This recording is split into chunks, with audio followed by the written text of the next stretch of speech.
Mungkin Anda tidak tahu, tetapi saat ini 80% dari semua tiram yang dikonsumsi manusia setiap tahun berasal dari Tiongkok. Angka yang terdengar hampir tidak dapat dipercaya, tetapi itu benar adanya. Tidak ada tempat lain di bumi yang membudidayakan, mengonsumsi, atau mengekspor tiram sebanyak garis pantai Tiongkok sepanjang 11 km. Ini berarti, jika Anda memesan sepiring tiram di New York, Paris, atau Singapura, ada kemungkinan 8 dari 10 tiram tersebut berasal dari Tiongkok. Tiram bukan hanya hidangan populer. Tiram juga menyediakan mata pencaharian bagi lebih dari 300.000 rumah tangga dan telah menjadi industri bernilai miliaran dolar. Ledakan ini dimulai pada tahun 1980. Pada tahun 1983, budidaya tiram hanya mencakup sekitar 153.000 hektar. Pada tahun 2020, luasnya telah mencapai 118.600 hektar, peningkatan 4 kali lipat. Produksi tiram Tiongkok melampaui semua negara lain. 3.901 ton pada tahun 2006, meningkat menjadi 5.398 ton pada tahun 2020, jauh melampaui Korea Selatan, Jepang, Amerika Serikat, dan Prancis jika digabungkan. 4 provinsi, Fujian, Guangdong, Guangxi, dan Shandong saja, menghasilkan 4.581 ton, hampir mendominasi pasar global. Tetapi ada sesuatu yang mungkin tidak Anda ketahui. Hanya 10% dari tiram adalah daging, 90% lainnya adalah cangkang. Dan, bertentangan dengan kepercayaan umum, cangkang tiram tidak cepat terurai.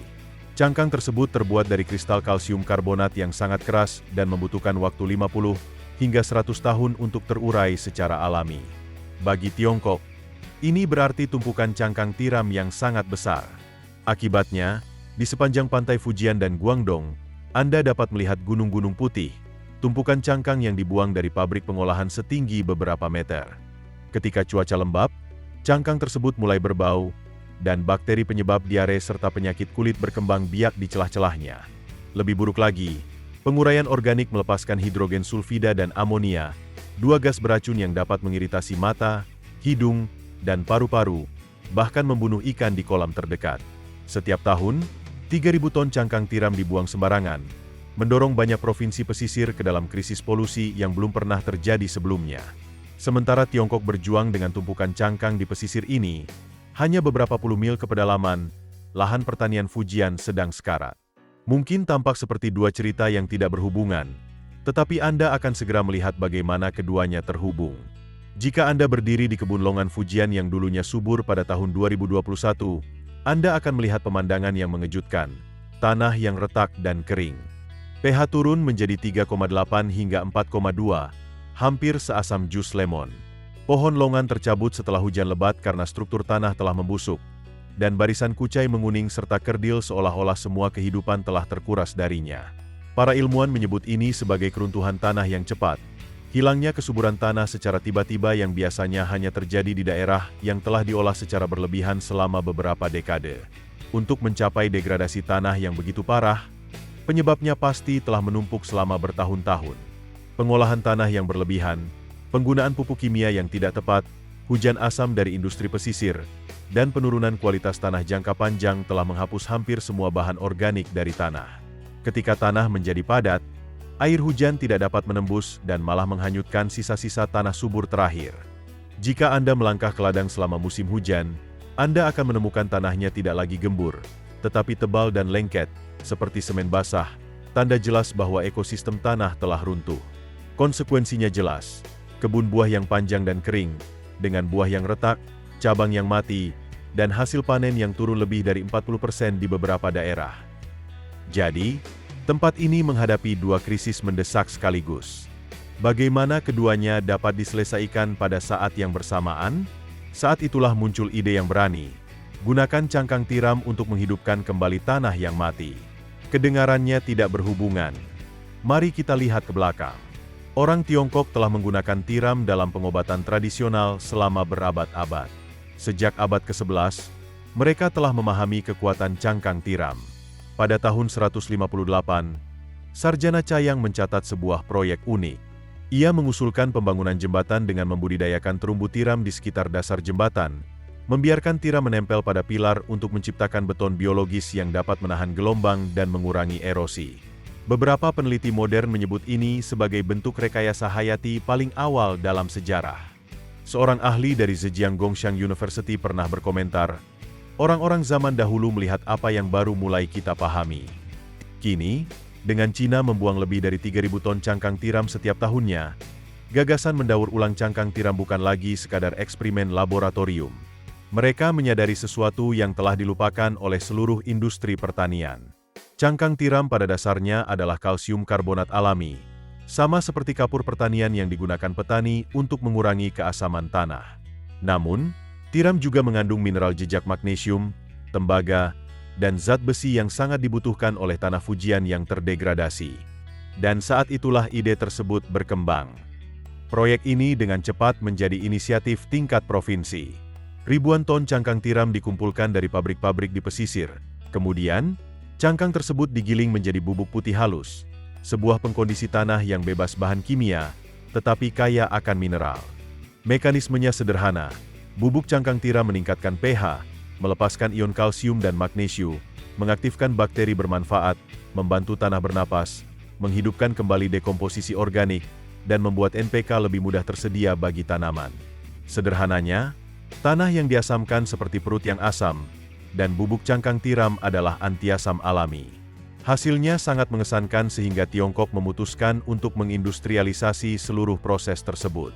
Di Huyan, sebuah pabrik besar dibangun untuk memproses 120.000 ton cangkang tiram setiap tahun, mengubah setengahnya menjadi 100.000 ton pupuk pengkondisi tanah. Bayangkan itu, limbah yang dulunya berbau busuk, melepaskan gas beracun, dan mencemari pantai kini dikemas, dimuat ke truk, dan dijual sebagai produk pertanian baru. Setelah proses produksi bubuk cangkang tiram disempurnakan, pertanyaan selanjutnya adalah, apakah obat pemulihan tanah ini benar-benar ampuh di lapangan? Bukan hanya di laboratorium, tetapi juga di lahan pertanian yang rusak akibat tanah asam. Jadi, pada tahun 2022, percobaan pertama dimulai di lahan seluas 12 hektar di Fujian. Pohon longan yang sekarat karena tanah asam, dengan buah yang retak dan rontok sebelum waktunya, menerima dosis pertama bubuk cangkang. Dalam beberapa bulan, pohon-pohon tersebut pulih hampir secara ajaib. Daun-daun kembali hijau, kulit buah pulih, dan vitalitas meningkat. Untuk kucai, efeknya bahkan lebih dramatis. Hasil panen meningkat hampir 60%. Apa sebenarnya yang terjadi di bawah tanah? Ketika para peneliti menggali ke dalam, jawabannya jelas. pH tanah meningkat secara signifikan. Nutrisi penting meningkat 49 hingga 57%. Bahan organik mengental, dan yang terpenting, bakteri bermanfaat kembali berkembang. Seorang peneliti menggambarkannya, seolah-olah tanah terbangun setelah tidur panjang. Memang, tanah yang sebelumnya padat dan menolak air tiba-tiba menjadi gembur dan penuh kehidupan. Seorang profesor ilmu tanah di Universitas Pertanian Fujian bahkan berkomentar, jika saya tidak melihat datanya, saya tidak akan percaya bahwa tanah ini pernah mati. Dengan hasil yang memukau untuk tanaman seperti kucai, jeruk bali, tomat, dan leci, banyak yang mulai percaya bahwa menyebarkan bubuk cangkang tiram pada tanah asam akan selalu menghidupkan kembali tanaman. Tetapi sains menyukai pengecualian. Dan pengecualian terbesar di sini adalah kacang tanah. Kacang tanah yang mudah ditanam menjadi ujian terberat bagi solusi cangkang tiram. Cina adalah produsen kacang tanah terbesar di dunia. Pada tahun 2013, mereka memproduksi lebih dari 17 juta ton, 37,3% dari total global di sekitar 11 juta hektar. Sebagai perbandingan, India memiliki 13 juta hektar lahan kacang tanah, tetapi hanya menghasilkan setengahnya, 1,81 ton per 2,5 hektar, dibandingkan dengan 3,63 ton milik Cina. Hal ini menjadikan kacang tanah sebagai tanaman strategis bagi perekonomian dan ketahanan pangan. Namun, karena ditanam secara intensif, lahan kacang tanah mengalami degradasi lebih cepat daripada tanaman lain. Dari tahun 2013 hingga 2018, hasil panen di banyak daerah menurun setiap tahun. Tanah kehilangan bahan organik, pH anjlok, struktur tanah runtuh, dan hujan lebat memadatkan tanah sedemikian rupa sehingga air tidak dapat meresap. Inilah saatnya uji coba besar berikutnya untuk bubuk cangkang tiram. Para peneliti ingin melihat apakah solusi penyelamat tanah ini dapat menghidupkan kembali hasil panen kacang tanah. Cangkang tiram disebar di lahan yang sangat terdegradasi, mengikuti proses yang sama. pH dinaikkan, ditambahkan kation kalsium dan ion magnesium, kehidupan mikroba ditingkatkan, dan tanah dilonggarkan. Dan, seperti yang diprediksi, tanah merespon secara positif. pH naik, bahan organik pulih, struktur tanah melonggar. Tetapi kemudian, secara tak terduga, hasil panen kacang tanah tetap menurun. Tidak drastis, tetapi secara bertahap, kebalikan dari yang diharapkan. Anda mungkin bertanya, mengapa lengkeng, kucai, dan jeruk bali tumbuh subur, tetapi kacang tanah tertinggal? Menurut para ilmuwan, itu karena kacang tanah adalah tanaman polong-polongan. Mereka bergantung pada bakteri pengikat nitrogen yang hidup di bintil akar mereka. Ketika kondisi tanah berubah terlalu cepat, terutama pH dan ion mineral, bakteri ini terkejut dan membutuhkan waktu lama untuk beradaptasi. Seperti yang dikatakan seorang ilmuwan tanah, bubuk cangkang tiram membantu tanah, tetapi Anda tidak dapat memaksa tanaman untuk bereaksi secara instan. Beberapa spesies membutuhkan waktu bertahun-tahun untuk membangun kembali mikroba simbiosis mereka. Meskipun cangkang tiram tidak dapat membantu kacang tanah, masih banyak tanaman lain di Fujian. Para ilmuwan Tiongkok menekankan bahwa bubuk cangkang tiram menawarkan manfaat ganda yang langka di antara bahan-bahan alami. Bubuk ini memulihkan tanah dan membawa keuntungan ekonomi serta ekologis yang nyata. Pertama, cangkang tiram secara signifikan mengurangi kebutuhan pupuk kimia, yang menyebabkan hingga 2% emisi gas rumah kaca global dan merusak jutaan hektar lahan pertanian. Ketika bubuk cangkang meningkatkan pH dan meningkatkan bakteri bermanfaat, mesin nutrisi tanah sendiri akan bekerja, memungkinkan tanaman menyerap nitrogen, fosfor, dan kalium lebih efisien tanpa pupuk tambahan. Jika suatu bahan dapat mengolah limbah dan menggantikan pupuk, itu bukan hanya peningkatan, tetapi juga lompatan besar. Tanah yang lebih sehat menghasilkan tanaman yang lebih baik. Percobaan selada di Huyan menunjukkan bahwa penggunaan bubuk cangkang tidak hanya meningkatkan hasil panen sebesar 20%, namun pupuk kimia juga membuat selada lebih renyah, lebih manis, dan lebih tinggi vitamin C daripada kelompok yang diberi pupuk kimia. Hal ini meningkatkan harga grosir sebesar 12 hingga 18%. Bayangkan, dengan lebih dari 300.000 rumah tangga petani di provinsi-provinsi pesisir, peningkatan seperti itu dapat membuat perbedaan besar bagi pendapatan petani. Yang terpenting, ini adalah strategi yang tahan lama, bukan hanya solusi cepat. Jika pengkondisi tanah berbasis tiram ditingkatkan secara nasional, Tiongkok dapat secara drastis mengurangi jutaan ton cangkang tiram yang menumpuk setiap tahunnya. Bahkan, tanah yang lebih terdegradasi di selatan dan bahkan daerah semi gurun di Mongolia dalam dan barat laut dapat dipulihkan berkat efek penetralisir asam dan peningkatan mineral dari bubuk tiram. Tetapi perjalanan cangkang tiram Tiongkok tidak berakhir di darat. Di luar cakrawala, di mana sungai bertemu laut, krisis lain sedang terjadi. Tiram liar hampir punah. Dari Hong Kong hingga Guangzhou, terumbu karang yang dulunya membentuk hutan bawah laut kini hanya berupa lahan kosong. Alasannya, sayangnya, sudah familiar. Urbanisasi yang cepat, polusi sungai dan laut, dan penangkapan ikan berlebihan selama beberapa dekade.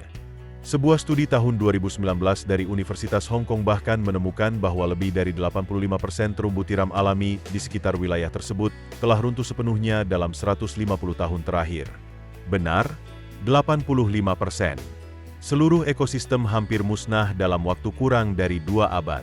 Dengan latar belakang ini, pada tahun 2020, Nature Conservancy dan Universitas Hong Kong meluncurkan sebuah proyek yang terdengar aneh, tetapi telah menjadi salah satu upaya restorasi laut paling efektif di Asia, membangun kembali terumbu tiram menggunakan metode berusia 300 tahun di Pachnai, sebuah desa pesisir dekat Shenzhen, di mana peternakan tiram telah ditinggalkan selama beberapa dekade.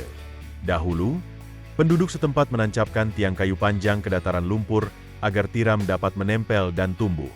Tanpa mesin, tanpa bahan kimia, hanya memahami apa yang diinginkan alam dan membiarkannya bekerja.